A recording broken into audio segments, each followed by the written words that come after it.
हो जाएगा फिर। हाँ, लेक्चर 5 स्टार्ट करने जा रहे हैं। लेक्चर टाइम हो रहा है वो 4 o'clock हो रहा है, ठीक है 4 AM। चलिए स्टार्ट करते हैं। देखिए इंग्लिश ग्रामर पढ़ा है, सबसे इंग्लिश ग्रामर है और लेक्चर क्या है 5 है। इंग्लिश ग्रामर का लेक्चर 5 है। इस लेसन जो है आर्टिकल जिसमें ए अंतर का यूज़ पढ़ना है और 0 आर्टिकल्स भी पढ़ना होता है और इस आर्टिकल का ये पार्ट 5 है, ठीक है। और ये पहला लेसन है, इसमें लेक्चर 5 है इंग्लिश का और ये इस लेसन का पार्ट 5 है और ये सभी कॉम्पिटिटिव एग्ज़ाम के लिए बेस्ड होगा, ठीक है। और सारे क्वेश्चंस इसी से सारे मतलब कि इसी पॉइंट पे मतलब कि हर कॉम्पिटिटिव एग्ज़ाम के पॉइंट ऑफ व्यू से हम इस लेसन को स्टडी करेंगे, ठीक है। तो कल हमारा कहाँ तक हुआ था, रूल नंबर 17 तक हो चुका था। रूल नंबर 18 से हम कंटिन्यू करेंगे। कहाँ से करेंगे कंटिन्यू? रूल नंबर 18 से, ध्यान दीजिएगा। रूल नंबर 18 से कंटिन्यू करते हैं। रूल नंबर 18 कहता है क्या है, ठीक है। रूल नंबर डाल लीजिए, हेल्पिंग वर्ब का ऐसे हेल्पिंग डाल लीजिएगा, हेल्पिंग वर्ब रूल है या जो भी है, ठीक है, यही कर लीजिएगा। हेल्पिंग वर्ब रूल है, ठीक है, हेल्पिंग वर्ब रूल है। एग्जाम्पल से आप देखो, इसमें हम क्या करेंगे ना, हेल्पिंग रूल है, इसमें हम तो आपको एग्जाम्पल देते जा रहे हैं, आप समझ में आते चला जाएगा। एग्जाम्पल देते हैं समझ में आता है। तो इसमें कहने का मकसद क्या है कि हेल्पिंग रूल में कोई ऐसा नहीं कि हेल्पिंग मतलब कि हेल्पिंग वर्ब से रिलेटेड है, इसलिए मैं बोल रहा हूँ, ठीक है। तो हेल्पिंग वर्ब नाम दे दिए, आप कुछ भी लिखे, मेथड बस समझना जरूरी है कि कहाँ पे हम लोग आर्टिकल द का यूज़ करेंगे, ठीक है, डिफरेंट आर्टिकल, ठीक है। पहले आप ध्यान दीजिएगा, जैसे मैं एग्जाम्पल लेकर दिखाता हूँ, ही इज रिच। अच्छी बताइए यहाँ पे आर्टिकल द का यूज होगा क्या? होगा नहीं होगा, क्योंकि मैं पहले ही स्टार्टिंग में इसका बैकग्राउंड बता रहा, बेसिक बता रहा था। जब तक यहाँ पर क्या होता है, नाउन नहीं होता, रिच क्या है, एडजेक्टिव है, ठीक है, और विशेषता बता रहा है, ठीक है इसकी। बट यहाँ पे जब तक नाउन नहीं होता ना, तब तक यहाँ पर आर्टिकल का यूज नहीं होता है। पहली चीज़ मैंने ये बताई थी। दूसरी चीज़ यहाँ ध्यान दीजिएगा, अगर ही इज रिच, अगर ही मैन लग जाए, क्या लग जाए, मैन लग जाए, तो यहाँ पर नाउन ऑलरेडी आ गया, ये एडजेक्टिव हो गया। तो तो तो तो तो, तो यहाँ पे हम लोग क्या करेंगे, आर्टिकल का यूज़ कर सकते हैं। बट एक बात ध्यान दीजिएगा, आर्टिकल का यूज़ कर सकते हैं, मैंने आपको कहीं ऐसा नहीं लिखा है कि मतलब कि एडजेक्टिव है तो हम द का यूज़ कर लेंगे, ऐसा मैंने कहीं लिखा है, ठीक है। बट एक बात ध्यान दीजिएगा कि जब सिंगुलर मतलब ये अगर यहाँ पे क्या हो, नाउन हो, उसके पहले एडजेक्टिव हो, तो उसके पहले हम आर्टिकल का यूज करेंगे, ये तो अनिवार्य है कि हम आर्टिकल का यूज करेंगे, ठीक है। बट आर्टिकल कौन सा होगा, आर्टिकल कौन सा होगा, यदि ये सिंगुलर है, क्या है, यदि ये सिंगुलर वर्ब है, यदि ये सिंगुलर वर्ब है, तो यहाँ पे हम लोग, तो यहाँ पे हम ए क्या यूज होगा, ए, ठीक है, ए का यूज होगा। तो एक बात कहने का मतलब ये है, सिंगुलर नहीं कह सकते, जैसे हेल्पिंग वर्ब कर लीजिए, हेल्पिंग वर्ब की, सॉरी सिंगुलर नहीं, हेल्पिंग वर्ब। चलिए यहाँ पे कहने का तात्पर्य हमारा क्या है, हेल्पिंग वर्ब, ठीक है, होगा मतलब कि नाउन होगा तो हेल्पिंग वर्ब भी होगा, तो यहाँ पे हम आर्टिकल का यूज़ कर लेंगे, ठीक है। देखिए इसका हम दूसरा फॉर्मेट बताना चाहेंगे, पहला फॉर्मेट है, इसका मैं दूसरा फॉर्मेट बताऊँगा, कुछ अलग है। इन दोनों में डिफरेंस क्या देंगे, यहाँ पर देखेंगे आप लोग कि जब ये आपका हेल्पिंग वर्ब रह रहा है, हेल्पिंग वर्ब आपका सिंगुलर रह रहा है, क्या रह रहा है, हेल्पिंग वर्ब आपका ये सिंगुलर रह रहा है, ठीक है। जब हेल्पिंग वर्ब सिंगुलर रह रहा है तो यहाँ पे आपका और ये यहाँ पे नाउन का होना अनिवार्य है, ठीक है। और जब हेल्पिंग वर्ब प्लूरल हो जाता है तो नाउन ना हो तब पर भी चल जाता है, क्योंकि वो पूरे आपको ये ग्रुप को शो करता है, क्या करता है, पूरे ग्रुप को शो करता है। देखिए एग्जाम्पल मैं लूँगा, भी आपको समझ में आएगा कैसे मैं क्या कहना चाहता हूँ, ठीक है। द रिच, पहले इसको रखते हैं, रिच आर ऑलवेज ठीक है। अच्छा एक बताइए यहाँ पे बताइएगा कि यहाँ पर नाउन तो नहीं है, नहीं है, ठीक है। लेकिन ये देखिए क्या है, ये हेल्पिंग वर्ब किस फॉर्म में है, प्लूरल फॉर्म में है। किस फॉर्म में, प्लूरल फॉर्म में।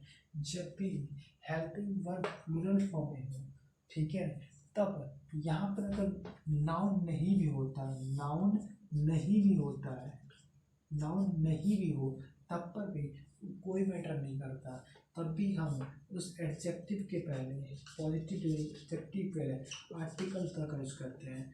सिंगुलर में, सिंगुलर मतलब कि सिंगुलर हेल्पिंग वर्ब में, ठीक है, आपका नाउन होना अनिवार्य है। बट जब प्लूरल हो जाता है, जब प्लूरल हो, ये प्लूरल हेल्पिंग वर्ब प्लूरल हो जाता है, प्लूरल हो जाता है, ठीक है, तब उनमें नाउन का होना कोई अनिवार्य नहीं है। ऑलवेज हैप्पी, खुश रहना, ठीक है, तो ये कोई मतलब ये नाउन नहीं है। तो कहने का मतलब यह नाउन का नहीं हो, उसके बावजूद भी हम क्या कर सकते, कोई इशू नहीं है, तभी हम आर्टिकल का यूज कर सकते हैं। क्योंकि क्योंकि जो ये द रिच है, क्या है, ये जो ये द रिच है, क्या है, ये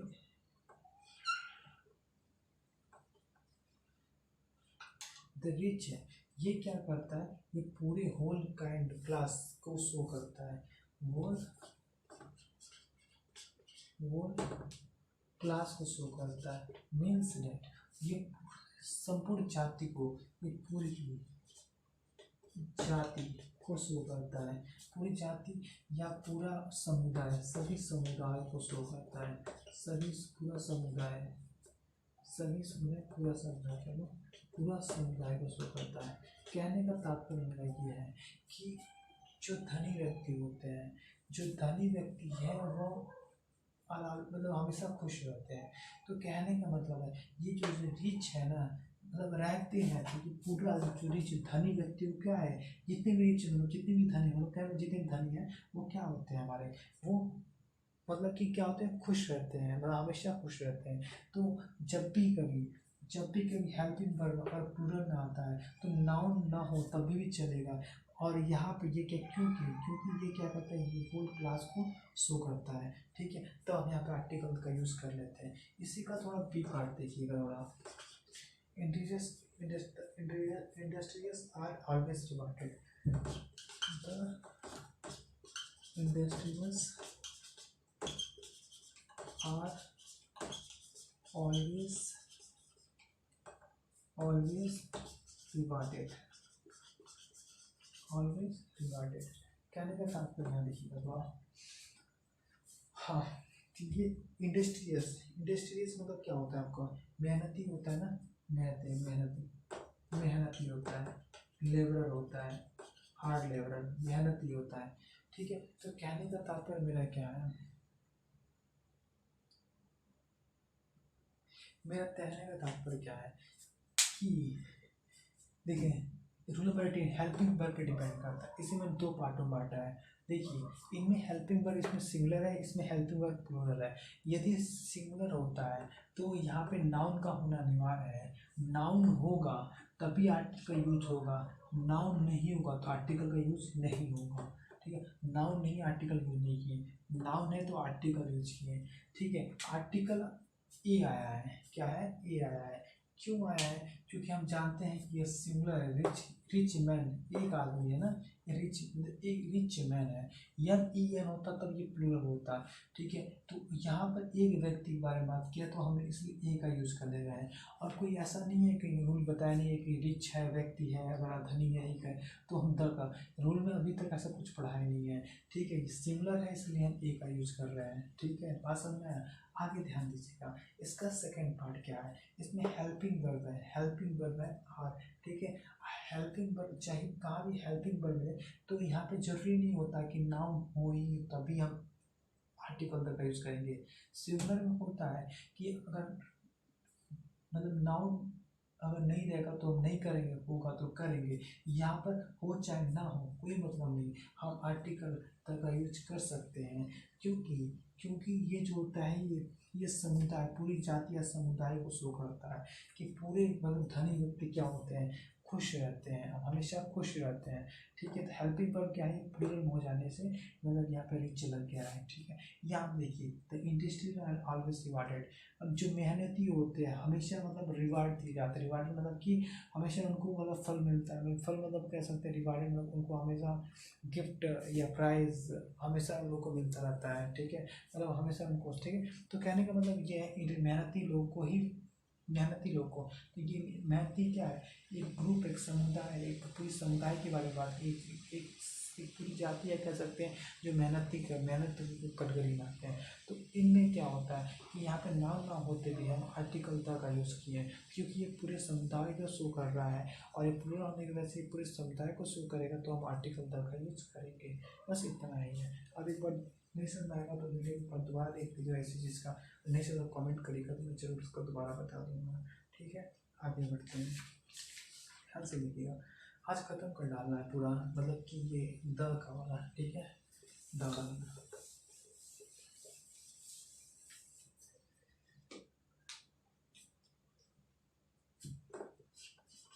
बोलने में नहीं लिखिए। Completion of two proper noun, conclusion of two proper noun.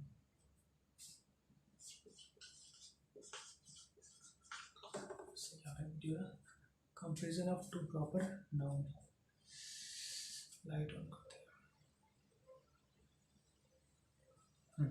Comparison of two proper noun मतलब कि दो प्रॉपर नाउन का कंपेयर करते हैं। देखो अभी एग्जांपल लेता है तो समझ में आ जाएगा कहने का मतलब क्या है, तो समझा भी देते हैं। जब भी किसी सेंटेंस में क्या होता है कि जिसकी तुलना जिससे की जाएगी, अगर हम देखिए मेरी तुलना की जा रही है किससे, मेरी तुलना की जा रही है मान लीजिए किसी स्टूडेंट से की जा रही है कि मैं कैसा हूँ, मतलब कि मैं राम जैसे मतलब क्या हूँ, मेहनती हूँ। तो मैं राम जैसे मेहनती हूँ ना, तो मेरी तुलना राम से की जा रही है, तो राम के आगे द लगेगा। मतलब जिसकी भी तुलना जिससे की जा रही है ना, जिससे की जा रही है उसके आगे द लगता है। एग्जाम्पल में बताता हूँ, आपको समझ में आ जाएगा। एग्जाम्पल देखिएगा,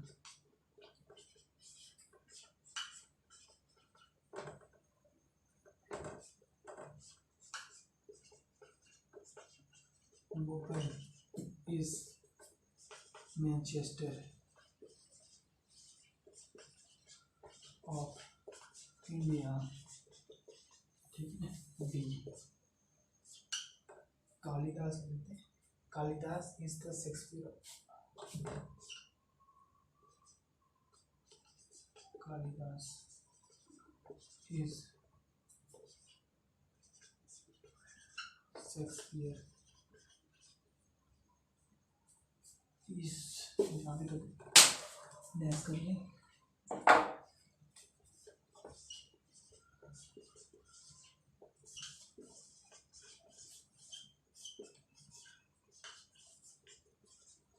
ऑफ इंडिया, सी कर लेते हैं।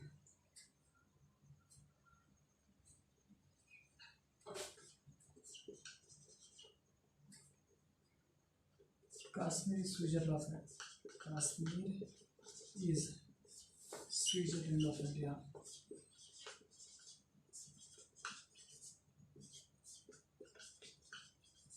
यह तीनों सेंटेंस में ध्यान से देखिए क्या कह रहा है। Comparison of two proper noun, इनमें क्या दो प्रॉपर नाउन पर्टिकुलर नाउन में कंपेयर होता है। ठीक है, यहाँ पे मुंबई की तुलना मैनचेस्टर ऑफ इंडिया से हो रही है, कालिदास की तुलना शेक्सपियर से हो रही है, कश्मीर की तुलना स्विट्जरलैंड से हो रही है। ठीक है, मतलब ये भी क्या है, सब ये प्रॉपर नाउन है। ठीक है, किसी किसी के नाम ही है, तो इनकी तुलना मतलब की जा रही है। ठीक है, अब एक बात है, जो मुंबई की तुलना मैनचेस्टर से की जा रही है कि इंडिया का मैनचेस्टर है, जिससे की जा रही है उसके पहले आर्टिकल तक का यूज होगा। कालिदास की तुलना शेक्सपियर से की जा रही है, शेक्सपियर से जिससे की जा रही है उसके बाद आर्टिकल होगा।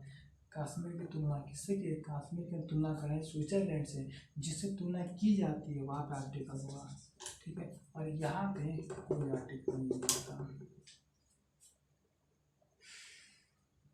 ना, इसीलिए बोलेगा Mumbai is the Manchester of India, Kalidas is the Shakespeare of India, Kashmir is the Switzerland of India. यही चीज़ है, इतना ही है बस।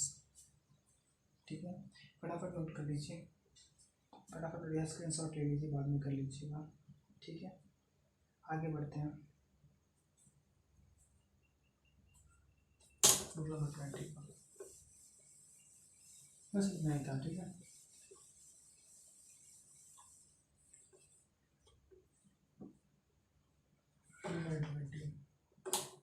इनर क्वालिटी,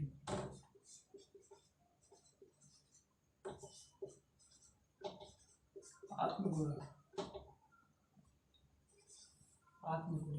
यदि किसी अंदर किसी में मतलब किसी सेंटेंस से पता चलता है कि जो किसी आत्मगुण के बारे में मतलब पता चलता है कि हाँ उसके अंदर आत्मगुण की व्याख्या हो रही है, तो वहाँ पे हम मतलब कि द का यूज करते हैं। जैसे एग्जाम्पल मैं बता रहा हूँ, ध्यान से देखिएगा। इनर क्वालिटी मतलब आत्मगुण मतलब क्या होता है कि हमें पता चले कि हाँ मतलब उस टाइप में हो, तो वहाँ पे हम आर्टिकल द का यूज करते हैं। जैसे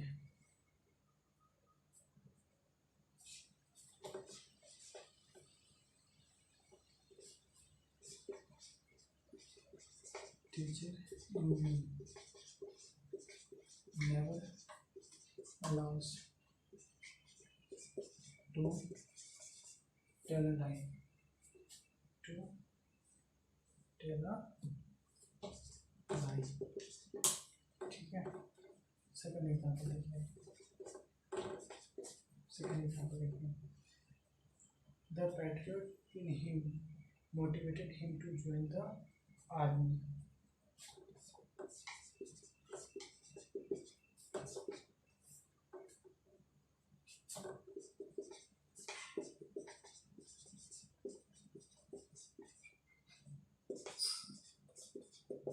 always motivated him to join the army। ठीक है, यहाँ ध्यान दीजिएगा। यहाँ आप देखिए इनर क्वालिटी, आत्मगुण के बारे में मतलब की क्वालिटी के बारे में बता रहे हैं। टीचर इन मी मतलब मेरे अंदर है जो गुरु का जो मतलब गुरु की क्वालिटी है, वही ना होगा कि गुरु का जो never allows to tell a lie, जो मेरे अंदर जो शिक्षक का गुण है वो मुझे चोरी करने की सलाह या मतलब सलाह नहीं देता या मुझे अलाउ नहीं करता। बात समझ रहे हो?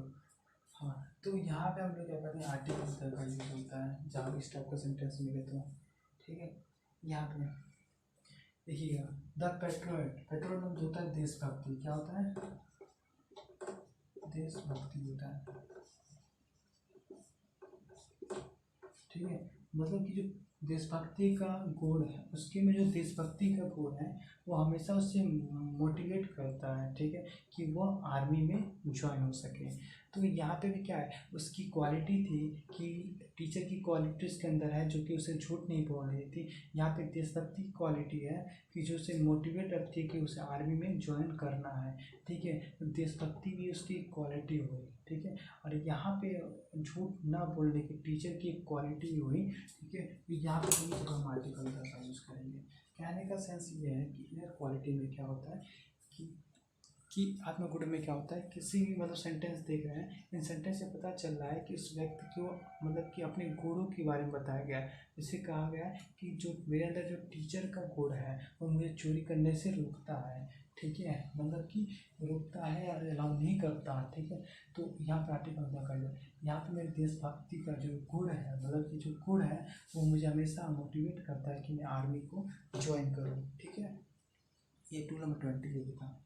ठीक है, ऐसे सेंटेंस आएगा तो मतलब इनक्वालिटी यूज होगा तो वहाँ पर आर्टिकल द का यूज़ करते हैं। बात समझ आ गई ना? 2 नंबर 21 पे चलते हैं। फटाफट फटाफट लेके स्क्रीन शॉट ले लीजिएगा। ठीक है, जो मैंने ड्रॉप किया।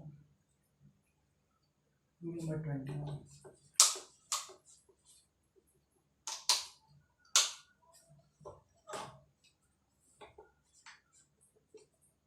Body part, body part. ठीक है, किसी भी बॉडी पार्ट के नाम जो हमारे शरीर के अंग देख रहे हैं, eyes, nose, ear, head, leg, इन बॉडी पार्ट के नाम के आगे हम आर्टिकल द का यूज़ करते हैं। मैंने क्या बोला कि हमारे शरीर के जो अंग के नाम होते हैं ना, बॉडी पार्ट होते हैं, उनके भी नाम के आगे हम आर्टिकल द का यूज़ करते हैं। एग्जाम्पल देखना चाहेंगे तो आप देख सकते हैं।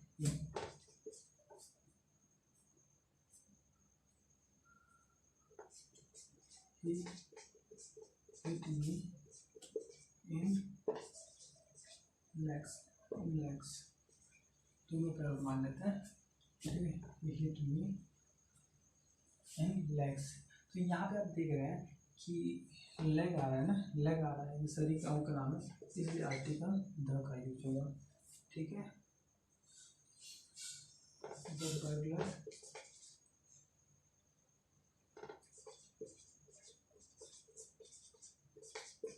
Hit him into the head कर लीजिए, ऑन टू मतलब कि हिट हिम, ठीक है, ऑन द हेड, ठीक है, ऑन द हेड। मतलब जो बर्गलर मतलब क्या होता है, जो लुटेरे होते हैं, जो घर में से डालना चोरी करने आते हैं, वो क्या करता है कि उसे मतलब पीटता है, ठीक है, मतलब मारता है उसके सिर पर, ठीक है। तो यहाँ पे क्या होता है, यहाँ पे हेड है, क्या है, बॉडी पार्ट है, ये भी बॉडी पार्ट है, ये क्या आपका बॉडी पार्ट है, ठीक है।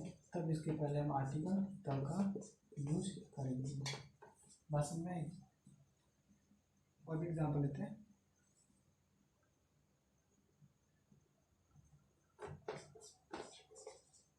सी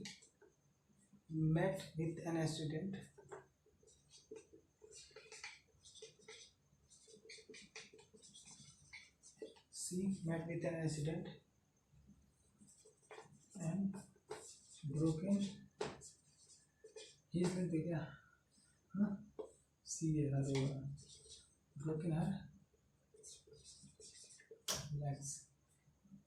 सी met with an accident, वह क्या की, वो जो एक्सीडेंट होता है, एक्सीडेंट क्या होता है, दुर्घटना, दुर्घटना से मुलाकात की, मतलब की मिली, मतलब कि दुर्घटना से ग्रस्त हुई, तब वो उसका पैर क्या हो गया, वो टूट गया, ठीक है। तो ये लेग्स के पहले ये क्या है आपका, ये बॉडी पार्ट है, बॉडी पार्ट है। तो बॉडी पार्ट के हम पहले क्या करते हैं, आर्टिकल का यूज़ करते हैं, आर्टिकल का यूज़ करते हैं।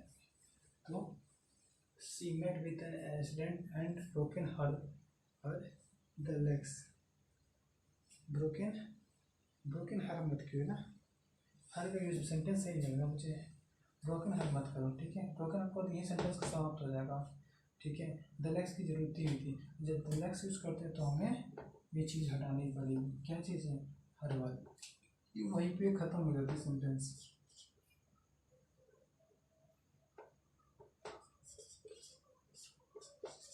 ठीक है। क्यों हर आ गया ना तो ख़त्म हो जाएगी प्रोनाउन है ना।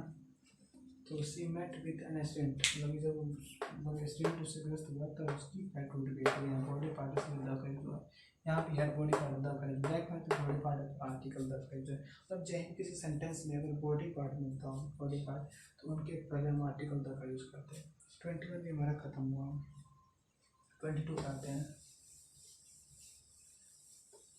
आज ख़त्म कर डालेंगे द का, क्या द का,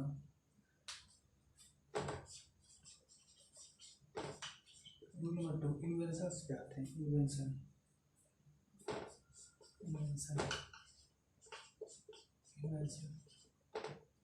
मतलब जानते हैं आविष्कार होता है, खोज होता है, ठीक है। इन्वेंशन मतलब क्या होता है, आविष्कार और खोज होता है। तो इसमें थोड़ा ध्यान दीजिएगा, मैंने एक एग्जाम्पल देता हूँ।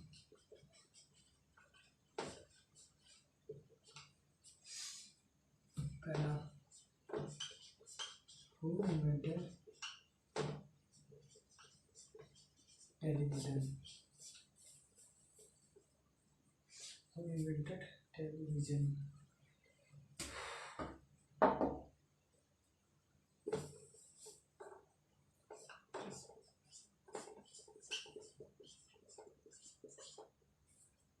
हु इन्वेंटेड टेलीविजन, ठीक है। बी ध्यान दीजिएगा,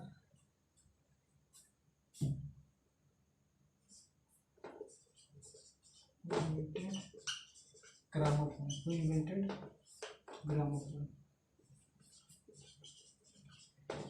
देखिए रूल के according to the rules invention किसी भी सेंटेंस में अगर किसी का इन्वेंशन हुआ है, मतलब इन्वेंशन इन्वेंटेड शब्द का यूज़ किया गया है, किसी का इन्वेंशन हुआ है, इन्वेंटेड शब्द का यूज़ किया गया है, तो उनमें नाम के पहले आर्टिकल द का यूज होगा।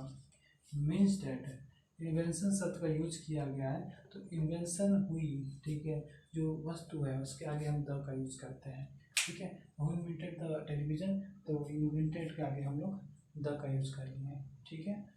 लेकिन इसमें एक बात ध्यान दीजिएगा, ठीक है, यदि क्या होता है कि मैं बोलूँ कि आपके पिताजी टेलीविज़न लाए, क्या बोले टेलीविज़न लाए, अच्छा टेलीविज़न लाएंगे तो काउंटेबल नाउन में ही तो लाएंगे या एक ही तो लाएंगे, एक घर है तो एक है, दस तो नहीं लाएंगे ना। तो वहाँ पर हम लोग क्या करते हैं, हम लोग आर्टिकल द का यूज ना करके हम आर्टिकल ई एन को भी इन्वॉल्व कर लेते हैं, ठीक है। ध्यान दीजिएगा नोट में यदि इन्वेंशंस क्या होती है, जो भी चाहे चीज़ें दी गई वो काउंटेबल नाउन में हो जाए, किस में हो जाए, ध्यान दीजिएगा, किस में हो जाए, काउंटेबल नाउन में हो जाए। जो काउंटेबल नाउन में हो जाए मतलब जो भी क्या मतलब है, काउंटेबल नाउन में कैसे कब होंगी, कब होंगी, ध्यान दीजिए कब होंगी।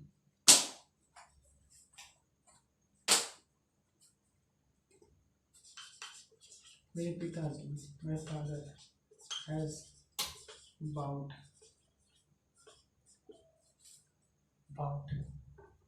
टेलीविजन। अच्छा मैं एक बात पूछा ध्यान दीजिएगा, यहाँ पे देख रहे हैं इन्वेंशन का जब भी इन्वेंटेड आएगा तो हम क्या करते हैं, टेलीविजन के पहले में जो भी इन्वेंटेड किया गया है उसके पहले हम आर्टिकल द का यूज़ करते हैं, ठीक है, जिस चीज़ का इन्वेंशन हुआ है। लेकिन यहाँ पे माय फादर हैज़ बाउट, मेरे पिताजी लाते हैं, ठीक है, टेलीविज़न। तो यहाँ पर देखो इन्वेंशन की बात नहीं हो रही, मेरे पिताजी लाए जो भी है टेलीविज़न लाए, तो टेलीविज़न लाए तो यहाँ पे जानते हैं कि टेलीविज़न हमारे पापा जी लाएंगे तो एक लाएंगे, एक रूम के दो तीन तो नहीं लेके आएंगे ना, इतनी क्या हो सकता है, ठीक है। तो यहाँ पे सिंगुलर है, सिंगुलर के लिए हम द यूज़ ना करके हम ए या एन कर सकते हैं, ये कांस्टेंट है इसलिए ए कर ले रहे हैं, ठीक है। आगे पढ़ाएंगे कैसे होगा, my father has bought a television, बात समझ रहे हैं। तो कहने का तात्पर्य ये चीज़ है, मेरे कहने का तात्पर्य यह है कि अगर इन्वेंशन दिया होगा तभी आर्टिकल यूज़ करते हैं, इन्वेंशन का शब्द का यूज़ नहीं दिया होगा, ठीक है। अगर कोई चीज़ लाई पापा जी कुछ भी चीज़ ला रहे हैं टेलीविज़न, वो क्या है काउंटेबल नाउन में हो, एक ही हो सकती है, तो इसलिए हम ए का यूज़ किए हैं, ठीक है। समझ में आगे बढ़े।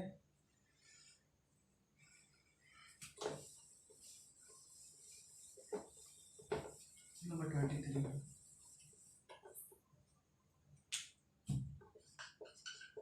Musical instrument.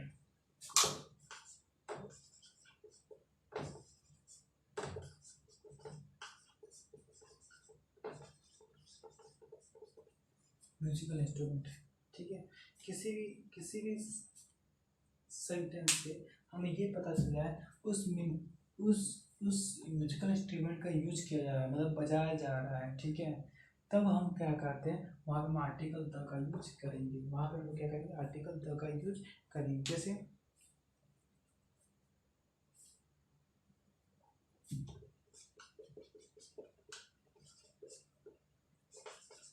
My friend pledge guitar,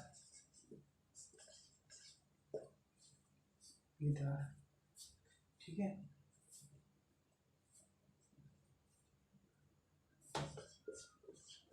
C pledge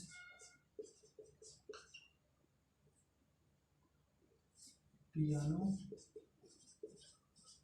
every, कब बजाना सही है, मैं पियानो कब बजाते हैं, रात में कि सामने अच्छा लगता है बजाना, एवरी इवनिंग।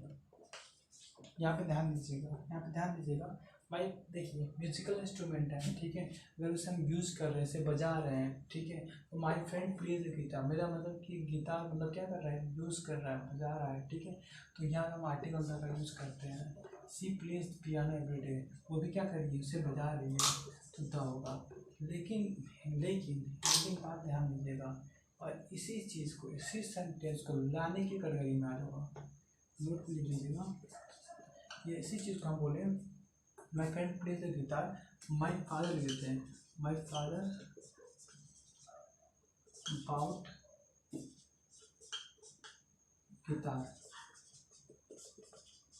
ठीक है, यहाँ पर आर्टिकल का यूज करना है, यहाँ पे आर्टिकल का यूज करना है। यहाँ पे कर लीजिएगा हेल्पिंग वर्ब हैज़ होगा, यहाँ पे हैज़ ऐड कर लीजिएगा हैज़। ठीक है, ये सही से लिख दे रहे हैं।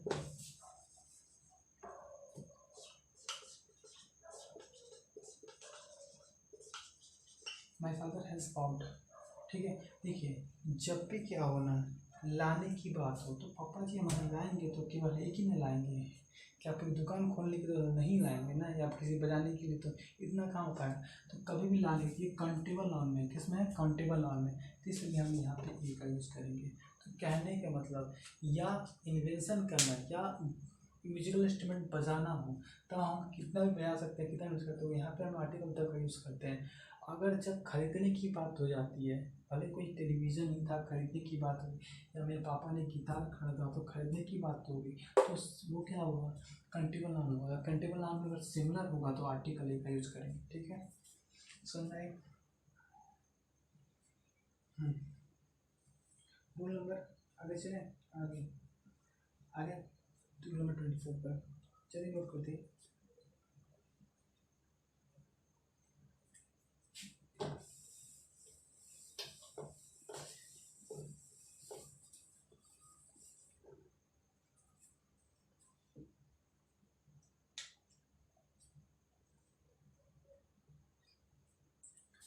रूल नंबर क्या था हमारा, रूल नंबर क्या पढ़े हैं आज के पहले, रूल नंबर 23 पढ़े ना मेरे ख्याल से, 24।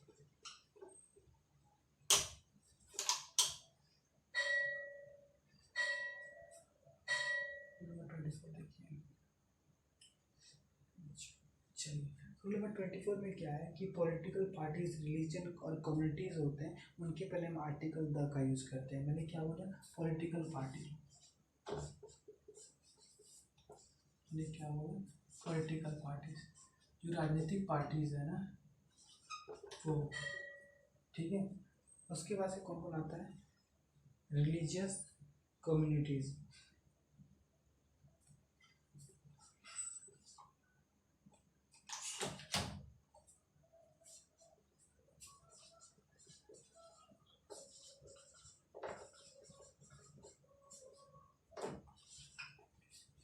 देखिए तो पॉलिटिकल पार्टीज और रिलीजियस कम्युनिटीज़ अगर यदि होता है तो उनके पहले हम आर्टिकल द लगाते हैं।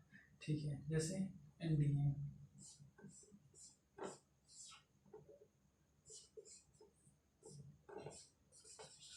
ठीक है, एनडीए आप, ये भी तो पार्टी है, द बीजेपी भी पॉलिटिकल पार्टी है, द होगा। ठीक है, आर्टिकल द का यूज होगा। उसके बाद से और भी एग्जाम्पल हो जाएंगे, मतलब कि और भी पार्टीज होती है, सब एसपी होती है, सपा जिसे बोलते हैं। ठीक है, बीएसपी भी होती है, भाजपा बोलते हैं। ठीक है, ये सारे पार्टीज के नाम है, तो यहाँ पे हम आर्टिकल द का यूज करते हैं। ठीक है, इनके नेम के आगे आर्टिकल द का यूज होता है। हाँ, और एक और बात यहाँ पे ध्यान दीजिएगा, ये होगा पॉलिटिकल पार्टीज ऑनली। ये सारे एग्जाम्पल क्या हुए हैं, पॉलिटिकल पार्टीज के हुए हैं। ठीक है, ये सारे एग्जाम्पल पॉलिटिकल पार्टीज के।